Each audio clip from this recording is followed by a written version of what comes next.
from the soul with it. Yeah.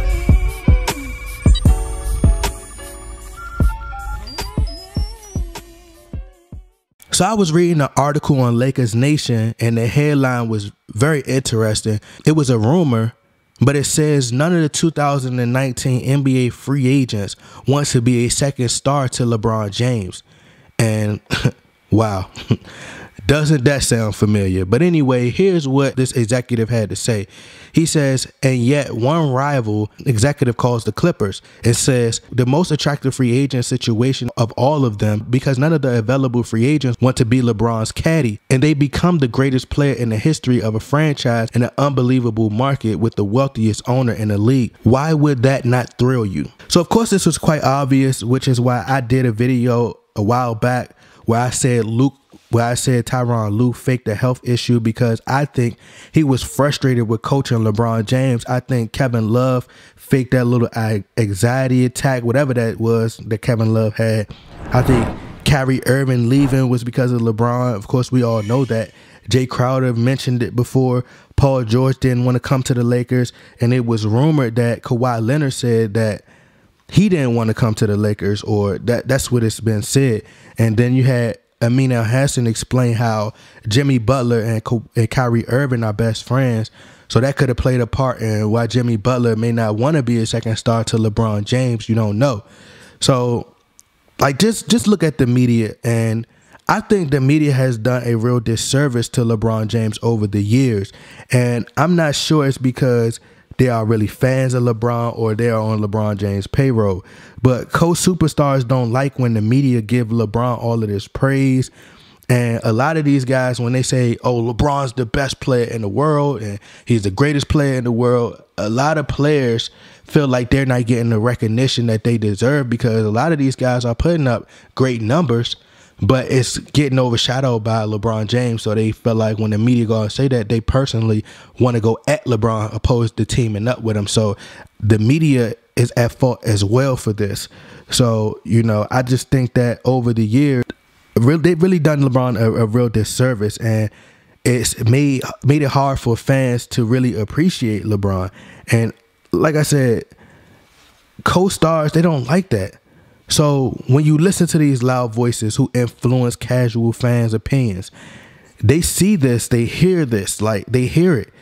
If Kyrie Irving goes off for, like, let's say 45 points, and, you know, but LeBron has a triple-double, that bothers a lot of players, because they will be so busy talking about, the media will be so busy talking about LeBron James' triple-double, and let's say LeBron had 27 points, 10 rebounds, and 13 assists, but he had 9 turnovers, and most of those turnovers came in the fourth quarter.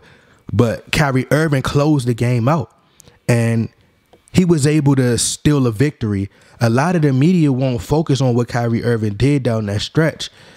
The media will be so busy, like Shannon Sharp, Nick Wright, Rachel Nichols, Max Kellerman, Colin Cowherd, at one point Stephen A. Smith, Chris Broussard. They would give all that credit to LeBron James. And players like Kyrie Irving, who gave it their all, they don't get appreciated for things like that. And I had a debate with a guy on Facebook, because the Cavs traded for Antoine Jamison back in 2010, and we were debating LeBron having Antoine Jamison versus Kobe having Pau Gasol. So he says, well, Antoine Jamison not better than Gasol. And I was like, okay, Gasol was great. Of course, Gasol was great. We all know that. So I went and I screenshotted a list of how Antoine Jamison was a top 10 power forward in the NBA during the same time Pau Gasol was a top 10 power forward in the NBA during that time. He won like 2 years. He was on the list 2 years in a row. And that was the same year that Dan Gilbert traded for him. So then he made the excuse. He was like, well, he was number 10. And I believe Gasol was like number 7, number 6, one of those. And he was like, well, you know, he's not number 7. So I showed him another list where Antoine Jamison kind of moved down on the list, and he was like number 7. He was lower. So he still found another excuse. And Gasol never averaged more than 20 points throughout his career, but Antoine Jamison has.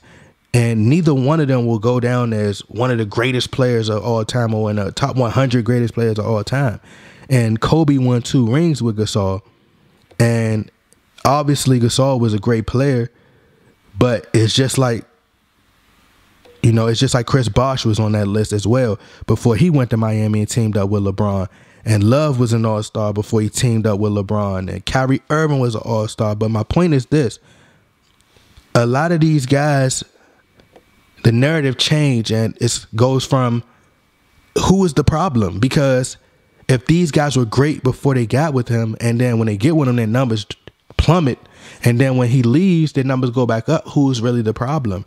And he's supposed to be making these guys better, you know? And it's just, my point is, all these guys' roles started to change as LeBron. And that's all they do is make excuses.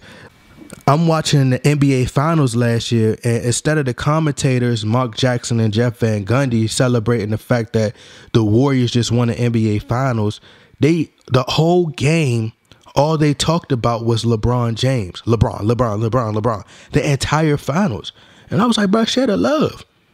Share the love. Even if KD, I honestly believe this.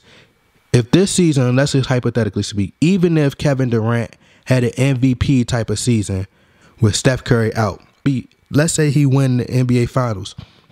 He won his third Finals MVP, and this year, without Steph Curry, he won a regular season MVP. I still believe, they still would say that Kevin Durant is the #2 best player in the world. And it's always like that because they are biased and they're pushing an agenda with LeBron James. And it make players not want to play with him. You know, it make players not want to play beside him. These players have egos as well. They want to feel appreciated. They want some love too. The coaches always got to get fired. Players always got to get traded. And he's supposed to make the players around them better. But when it goes wrong, it's management or someone else's fault. But I agree and I disagree. The only players, like I said, I think that 2019 free agency that wouldn't mind joining the Lakers, and this is just my honest opinion, is Kawhi Leonard.